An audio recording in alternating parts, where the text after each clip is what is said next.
ஏய் கடைசி அப்படிலாம் இல்லை. கடவுளே கடைசியில் வந்துடுச்சே அப்படின்னு தான் சொல்லணும். ஒரு வழியாக டீசரை விட்டாங்க. சரி டீசர் பார்த்தோம். ஓரளவுக்கு டீசர் ஓகே அப்படின்ற மாதிரி தான் தோணுச்சு. பிரச்சனை கிடையாது. என்னன்னா அதே ஒரு ஓல்டேஜ் லுக்லேயே அப்படியே வராப்புல நம்ம தலை அவர்கள். அதுக்கப்புறமா வந்து நம்ம மகிழ் திருமேனியோட ஒரு படம் அப்படின்னும் போது அவரோட படங்களில் முக்கால்வாசி மொக்க படம் தான். ஒரு சிலது ஓகே நல்ல படம், அது ரொம்ப சூப்பரான படம். ஒரு சிலதெல்லாம் பயங்கரமாக இருந்துச்சு. இது மொக்க படமா இல்லை ரொம்ப சூப்பர் படமா? ஒன்று ரொம்ப அதான் அது மாதிரி ஒரு அரசியல் அந்த மாதிரிலாம் இது பண்ணுவாரா, இல்லை தடம் மாதிரி அந்த மாதிரி கொண்டு போவாரா எப்படின்னு தெரியல.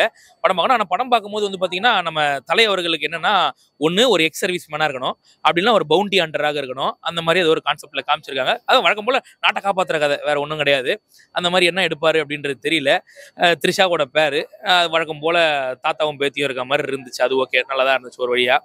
அதுக்கப்புறம் பார்த்தீங்கன்னா படத்தில் ஸ்டண்ட்டுக்கு பிரச்சனை ஒன்றும் கிடையாது. ஸ்டண்ட் எல்லாம் ஓரளவு நல்லா தான் பண்ணியிருப்பாருன்ற மாதிரி தோணுச்சு. இல்லைனாலும் எகிரி குச்சிருப்பாப்புல, அதுவும் ஒன்றும் பிரச்சனை கிடையாது. இதெல்லாம் தாண்டி பார்த்தீங்கன்னா படத்தோட கதை ப்ராப்பராக ரிவீல் பண்ணியிருப்பாங்கன்னா ஏதோ ட்விஸ்டோட வச்சிருக்காங்கன்ற மட்டும் தெரியுது. ஏன்னா ஒரு டோர் க்ளோஸ் ஆகும் போது பார்த்தீங்கன்னா அங்கே ஒரு இமேஜ் ஒன்று வருது. சம்திங் அது ஏதோ ஒட்டி கேட்குறாப்புல தலைவர் வழக்கம் போல அப்படின்ற மாதிரி தலையை காமிச்சாங்க. மொத்தமாக வச்சு பார்க்கும்போது ஒரு வழியா எப்போ வருமா வராதா அப்படின்ற மாதிரி தோணுச்சு. எனக்கு என்னன்னா இந்த அன்பானவன் அடங்காதவன் அசராதவன் ஒரு படம் வந்துச்சு இல்லையா, அந்த படத்துல வந்து நம்ம சிம்பு வந்து படத்துக்கே வரமாட்டாப்ல, ஷூட்டிங்கே கடைசி வேற வழி இல்லைன்னு சொல்லிட்டு அவர் வீட்டு மாடியிலேயே வச்சு அந்த படத்தை எடுத்து முடிச்சாங்க. இந்த படம் என்னதான நிலைமையில இருக்குது, வருமா வராதா அப்படின்ற மாதிரி ஒரு ஏக்கத்துல இருக்கும்போது கடைசியில வரும், பொங்கலுக்கு வரும், கொஞ்சம் வெயிட் பண்ணுங்கன்னாங்க. ஒரு வழியா ஏதோ ஒட்ட வச்சு ஒரு படத்தை எடுத்துட்டாங்கடா அப்படின்ற மாதிரி தான் தோணுச்சு. மொத்தத்துல படம் வரட்டும், படம் நல்லா இருந்தா கண்டிப்பா நம்ம வாழ்த்துவோம். டீசர் என்னை பொறுத்த வரைக்கும் ஓகே அப்படின்ற மாதிரி தான் சொல்லுவேன். ஏன்னா டீசர்ல இன்னும் நிறைய டீடைலிங் காட்டல. தலையோட ஸ்டண்ட் எல்லாம் காமிச்சாங்க. அதுக்கப்புறம் மேக்கிங்லேயே பார்த்தோம், கார் கவுற சீன்லாம் காமிச்சாங்க. அது இதுல காட்டல. ஏதோ சம்திங் ஏதோ குரலி விதெல்லாம் காமிச்சிருப்பாருன்ற மாதிரி தெரியுது நமக்கு. பட் படம் நல்லா இருக்கணும்னு வேண்டிக்கிறோம், வேற ஒன்றும் இல்லை. அதுலயே வந்துருச்சு ப்ரோ. ஆல்ரெடி எல்லோரும் எல்லாம் கைவிடும்போது உன்னை நம்பு. தலைனாலே அவரை நம்பாம கிடையவே கிடையாது. விடாமுயற்சிக்கு அவரை மிஞ்சி வேற யாருமே இல்லைன்னு சொல்லலாம். அந்த அளவுக்கு சூப்பர். ஸோ அந்த படம் ரொம்ப எதிர்பார்த்தேன். லாஸ்ட் டைமே வர்றதா சொன்னாங்க. இப்போ டிக்கெட்லாம் புக்கிங் சொல்லலாம் காமிச்சாங்க ப்ரோ. கம்மிங் ஜோன் டேட்லாம் போட்டு கடைசி நிமிஷத்துல மாத்திட்டாங்க. அதுவே ரொம்ப ஃபீலிங்காக இருந்தது. கடைசி ட்ரெய்லர் கொடுத்து தலையை பார்த்துட்டேன்டா அப்படிங்கிற அளவுக்கு இருந்த மாதிரி இருந்தது.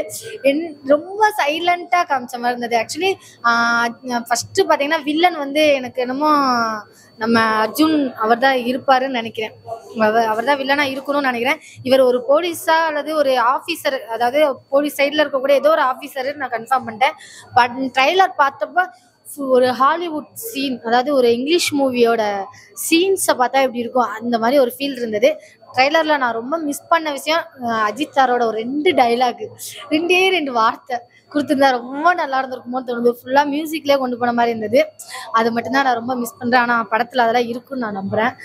த்ரிஷா அண்ட் அஜித் சாரோட சீன்ஸ் பார்க்கும்போது ஃபஸ்ட்டு அவங்க உட்காந்துருக்க அந்த டேபிளில் உட்காந்துருக்க மாதிரி ஒரு சின்ன ஒரு இது காட்டுவாங்க.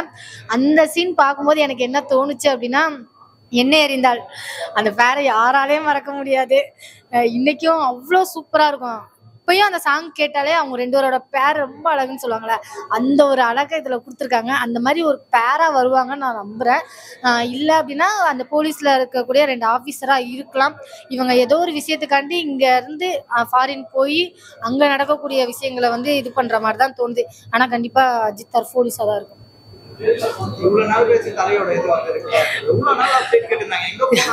தலை ஃபேன்லாம் நொந்து போய் கிடக்கும் ப்ரோ. ஐயோயோ அப்படின்ட்டு வச்சு செய்வாங்களே அப்படின்ட்டு. ஏன்னா இப்போ வந்துடும், இந்தா கொண்டு வந்துட்டேன், இந்தா இருக்குன்னு சொல்லி கடைசி வரைக்கும் கையில கொடுக்கவே இல்லை ப்ரோ. இப்போதான் ட்ரெய்லர் விட்டோன்னே, அது பொங்கல்னு போட்டோன்னே ஐயோ சக்கரை பொங்கலே கையில கொடுத்துட்டாங்கடா அப்படிங்கிற மாதிரி இருந்தது. அவ்வளோ சூப்பராக இருந்தது. எனக்கு ட்ரெய்லர் பார்க்கும்போதே கண்டிப்பா ஒரு இங்கிலீஷ் மூவிக்கான ஒரு டோட்டல் இதுவுமே எப்படி இருக்குமோ அந்த அளவுக்கு இருந்தது.